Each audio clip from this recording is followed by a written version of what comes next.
Hello, welcome to Family. We've got your back. So it's pajama time at our house because we just watched the Olympic opening ceremonies for Paris 2024. We're kind of excited. We thought the cauldron lighting with the balloon, that was kind of exciting. It was fun. But anyway, the reason we're in jammies is because it's late and hot at our house, and I had to change my clothes, and what's the point of, whatever. Nobody really cares what I look like, right? So anyway, glasses, pajamas, whatever. Because that's not what I value, is my outward appearance. It's not really what I value. It's not what I spend my time caring about. Yeah, I get ready for the day and comb my hair, and then that's all I think about. That I'm done for the day, right? And you've been doing stuff with your nails lately. Only because I work in a hardware store and my fingernails keep breaking to the quick, and I'm trying to not be in pain and fix that. So anyway, thanks for making fun of me and drawing attention to that one. That was awesome. Anyway, yeah, sure. So what we value is evident in this podcast because we want our relationships as a society to prosper and be fulfilling and be the best part of your life instead of the worst part of your life, right? Yeah. So, what? You're gonna make some comments? No, I was like, you? No, you're gonna tie it all together right now, I think. I am going to try, yes. But unfortunately, I researched Celine Dion's song instead of leaving my... it's in French. We can't understand I didn't know what it was, so I wanted to look it up. Anyway, so I looked up. I don't have my definition anymore. Okay, here we go. So this week's word that we're defining and talking about is morality. Because of the political upheaval that's been happening lately. Well, not just lately, but for a good decade or so, it seems like. Well, no, almost. I'm talking about recently. Okay. The issues with the presidential race and all that. And all the, even because it's such an upheaval, I'm even hearing about it. And I purposefully don't watch the news because it depresses me and makes me angry because of all the awfulness going on. And I don't like politics. I think it's mean.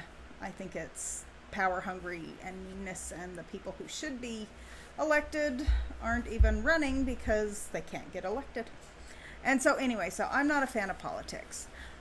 A lot of my family members are, and they wish I was more political, and I'm just not, because I don't function that way. I think that you would be more inclined to it if it wasn't so toxic. Correct. Because it is. It's very It's good toxic. It's good to be informed, and it's good to Yes. have a say in the whole process. But when you're a moron if you do, or you're a moron if you don't, then it becomes pretty awful. Well, I wasn't going to use the word moron, but there's no good choice in my opinion, and so why bother, right? Unless you run yourself, which isn't possible. So, whatever. But, we do our best locally, but the big races, I'm like, well, yeah. It's hard. Yeah, and so you hear often that you shouldn't legislate morality, and that's why we're tying this into politics, is because they're all like, well, the laws shouldn't be based on one person's view of what is right and wrong. Right and wrong. Yeah. And so we thought we should define morality so that the people that are saying you can't legislate morals, they need to not say that ever again, because the definition of morality is a particular system of values and principles of conduct, especially one held by a specified person or society. So what is morality? It's what you value. So why wouldn't you legislate morality? Why wouldn't you have laws about the things that you value? That doesn't make any sense whatsoever. So the people who say you can't legislate morality are the ones who don't know the definition of morality. Well, and they're the ones that also want to change what is moral and what's not moral. Right. They want to change the value of society and what we care about. And what we've decided as a society is important, I guess, used to be life and what sustains life, right? That's why murder is against the law. Yeah, that's an easy one. Because that's an easy law to say, okay, we value life, you shouldn't take life, right? So, yeah. So that's kind of our point for today, is that we all have a responsibility to help make our society laws and way of life and conduct and what am I trying to say? Not just the laws, but the way we live, the culture. That's what I'm trying to say. The culture that we live in be about preserving life and the things that sustain life. And that make life doable and enjoyable. And yeah.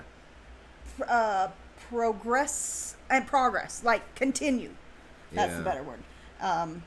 Make it for people so that we can continue as people, right? So if we no longer find life valuable, then it doesn't matter what laws we pass, or the way our culture lives. But if we value life and we value each other and we value the things that sustain life, like air and water and food, then maybe the things that we care about should include those things, and that the laws regarding those things should maybe be reconsidered.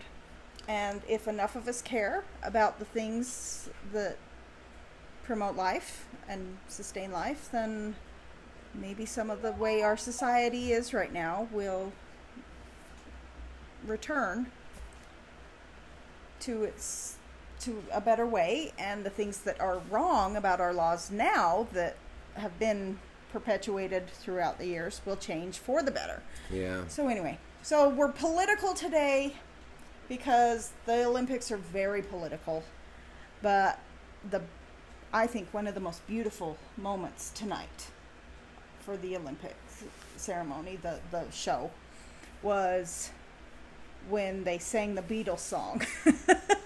Imagine. And it's like, maybe I'm a dreamer, but can we all love each other and live as one and be at peace? And it was just a very poignant, beautiful moment, especially with all the turmoil going on in the world.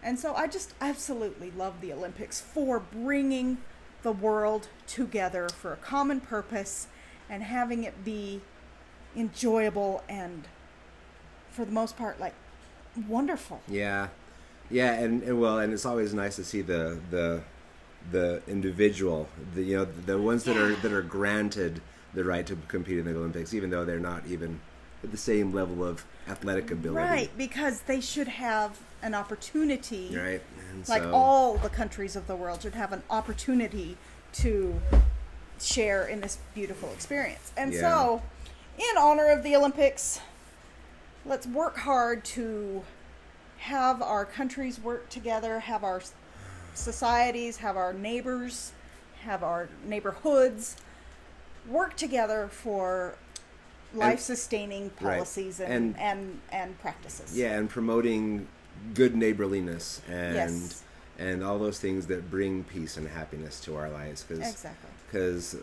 all the stuff that the government can do, the thing that we control most is our own little circle of influence. Yeah, when I took And if we do those things that will help our little circle expand out to a bigger circle or whatever, then that's where growth really comes. Yeah. So when I was in government in college, I got really depressed because I was like, what what can we do? It's it's kind of like there's nothing you can do to fix this horrible situation. And the TA said, we usually do a service project to bring home the point that, you can't really change at the top. You have to lift where you stand. And so that's what we're encouraging, and that's why we do what we do, is we're lifting where we stand. And we're encouraging you to do that this week too. So that's the homework, is lift where you stand for the betterment of humanity. Okay, enjoy the Olympics. Yeah. Bye-bye. Bye.